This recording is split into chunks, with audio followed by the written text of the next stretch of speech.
Ada doktrin hak itu tidak pernah lahir dari sesuatu yang salah. Sistem tidak menyediakan cara kepada mereka untuk mengoreksi.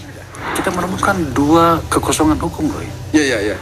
Pilkada kita ini sebenarnya kita maju atau tetap di tempat atau malah mundur. Secara general kita tidak maju. Negara tidak boleh menghalangi orang untuk menuntut haknya. Di Kabupaten Banjarbaru, kota Banjarbaru. Nah ini yang menarik ya. Kenapa? Karena kandidat incumbent itu tiba-tiba didis oleh lembaga penyelenggara pemilu, KPU dan Bawaslu. Ya, dibatalkan dan kemudian tidak ikut. Ini dia nih yang saya sampaikan tadi. Jadi kasusnya ini agak unik nih. Jadi wali kota incumbent, ini kan kota ya? Kota. Wali kota incumbent Aditya Mufti Arifin, saya kenal nih, teman saya di DPR dulu, berpasangan dengan Said Abdullah itu kena diskualifikasi dan tidak bisa ikut pilkada. Realitasnya ternyata ada, menurut KPU dan Bawaslu, realitasnya itu dia melakukan pelanggaran.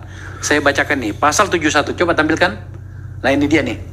Petahana dilarang menggunakan program dan kegiatan pemerintahan daerah untuk kegiatan pemilihan 6 bulan sebelum masa jabatannya berakhir. 4. Ayat 4 pasal 71. Dalam hal petahana melakukan hal sebagaimana dimaksud pada ayat 2 dan ayat 3, petahana dikenai sanksi pembatalan sebagai calon oleh KPU provinsi atau KPU kabupaten kota.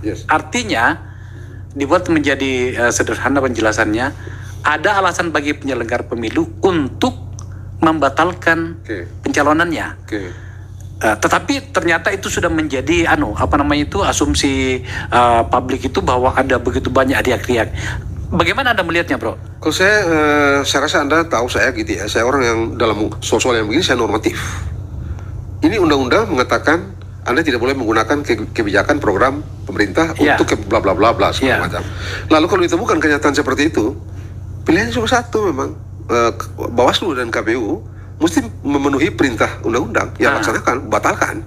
Karena dengan segala hormat kita kepada mereka-mereka yang kebetulan sekarang ini dibatalkan gitu ya, kita mesti bilangkan kepada mereka bahwa pemilu itu ada karena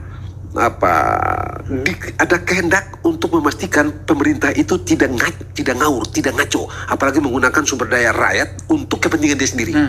Itu yang mengakibatkan pemilu itu ada. Kalau kita cek asal usulnya gitu. Nah karena itu pasal ini esensial.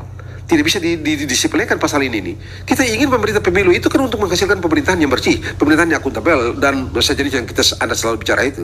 Dan karena itu pasal ini muncul sebagai cara untuk memastikan betul ekspektasi kita untuk menciptakan pemerintahan yang adil, yang beres dan segala macam itu, dengan cara jangan Anda macam-macam pakai sumber daya politik, birokrasi dan segala macam untuk kepentingan Anda, karena itulah yang kita mau hentikan. Nah, gagasan itu tidak akan berarti kalau tidak ada pasal 4 ini, tidak ada pembatalan ini, omong kosong semua jadinya itu. Begitu itu. Nah karena itu kita tidak bisa memandang pembatalan petahana atau kandidat yang menggunakan fasilitas pemerintah untuk kepentingan diri sendiri itu sebagai hal sepele. Bagi saya ini hal urgent dan penting. Sudah betul ini KPU melaksanakan. Salah KPU kalau tidak dibatalkan. Salah malah kalau saya. Kalau sudah cukup bukti petahana itu menggunakan seluruh fasilitas pemerintah dan segala macam untuk kepentingan dia dalam kampanye itu, lalu itu tidak dibatalkan, bagi saya KPU dan Bawaslu malah salah. Kalau Anda tudingan-tudingan kayak tadi itu partai-partai ini menjegal beliau atau KPU dianggap menjegal dia dan beliau dan segala macam, bagi saya kalau saya minta maaf nih, biar aja kalau saya gitu. Yang terpenting adalah bisa nggak Anda buktikan apakah tindakan ini tidak by rules, by regulation, terus by fact. Itu saja tuh. Kalau by fact dan by rules, tuduh aja gitu. Kalau saya gitu ya. Ada dasarnya kan? Itu tipikal saya gitu. Kalau ini ada data nggak ya? Data bisa dipertanggungjawabkan nggak? Ya, sesuai dengan undang-undang nggak? Sesuai dengan aturan nggak? Sesuai. Udah, biar aja. Singkat. Orang mau ribut aja. Kalau saya itu. Begitu saya nggak khawatir itu. Karena dalam pertarungan begini kan ya sebagai politisi Anda lebih paham dari saya lah, selalu ada begitulah. Sana bilang propagandanya begini, ini propaganda sana, ini serang sana, sana serang sini, kan biasa dengan segala macam kata-kata yang kadang-kadang kita dengar juga nggak enak gitu ya, macam-macam lah gitu. Dan kalau saya sejarah politik memang menunjukkan ya begitu itu gitu, jadi ya, biasa aja tuh.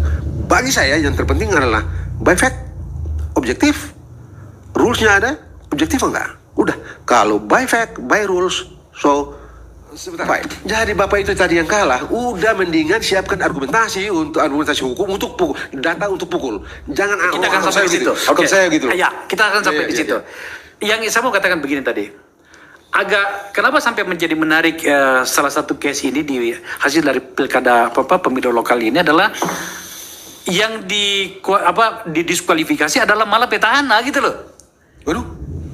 Oh, Bapak itu. Oh. Petahana ini. Jadi biasanya itu kan, Tapi memang dari rumusan pasal tadi kan memang ditujukan kepada petahana kan? udah iya makanya rumusannya ini memang karena programnya katakan lagi nih. Tudingan ini adalah secara Aditya itu mengkampanyekan program kegiatan pemerintah, hal yang dilarang pada pasal 71 ayat 3 dan ayat 4. Ya. Cuman biasanya kan begitu bro, you tahu lah gitu kan bahwa biasanya itu petahana itu yang mengendalikan situasi. Ya. Ini kok malah dikendalikan oleh situasi. Iya, tapi ya itu karena rules kan. Oke. Teman-teman di KPU dan Bawaslu betul-betul committed pada rules kan. Jadi dia nggak peduli mau anda petahana mau siapa, Anda tidak lebih tinggi dari aturan. Perbuatan Anda begini, aturannya begini, udah sikatnya mungkin aja.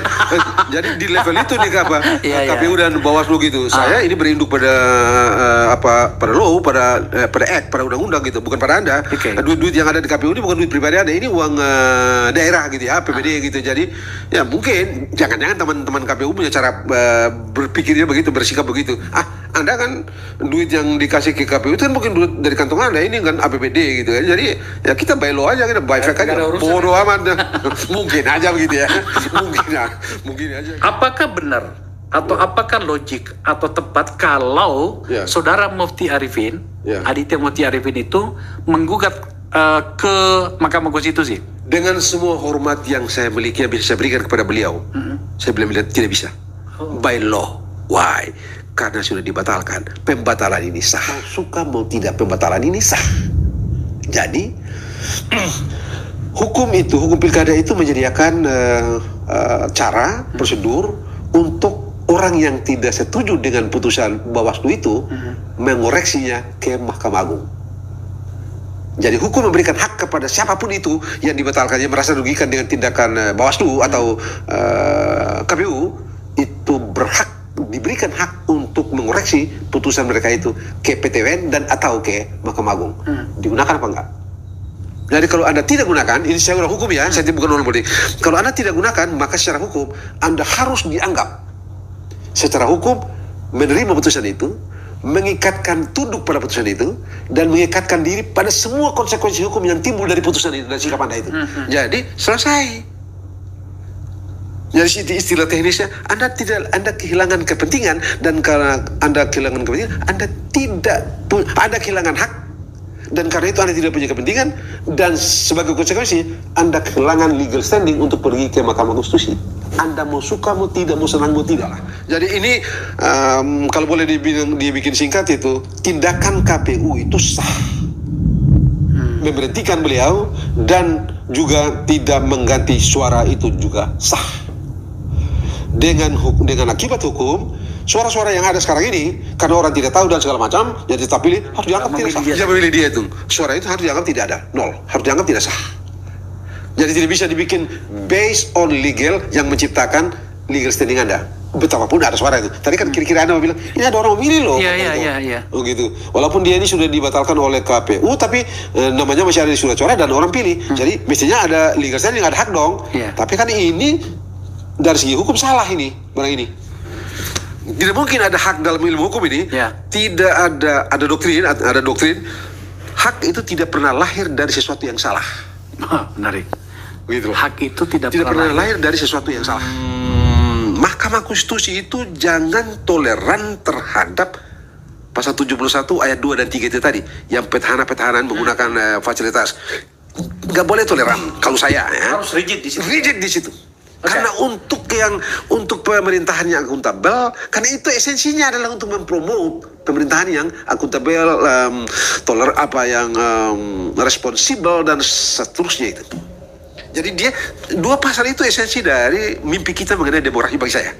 Karena itu mencegah, jangan Anda pakai duit di sini, Anda jangan kurang aja macam-macam lah gitu. Itu esensi dan itulah yang menjadi fondasi epistemologis dari pemilu.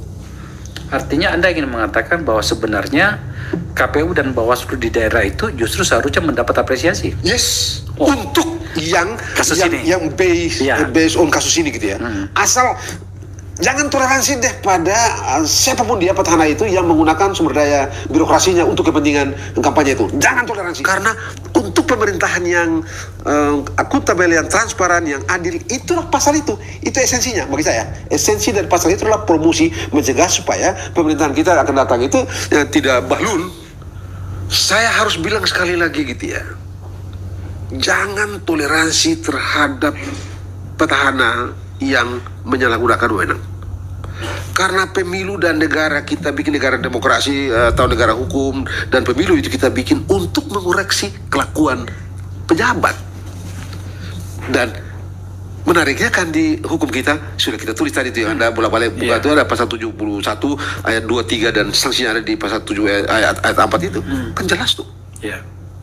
Kita bangsa ini memilih jalan tidak memberikan tempat kepada pejabat-pejabat yang menggunakan kewenangannya untuk kepentingan diri sendiri. Jadi Mahkamah Konstitusi jangan toleransi untuk itu. Yang lain based on fact, on law. Tidak usah macam-macam.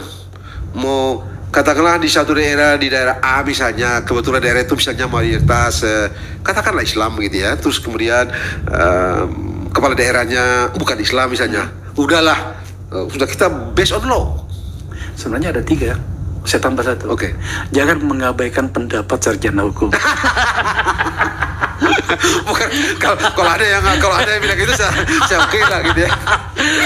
Nanti kiamat baru cari akal gitu. Bro, thank you ya. Ya, makasih. Saya senang setelah 3 tahun akhirnya Pak Margarito Kamis bisa ada di tempat saya. Sekali lagi makasih.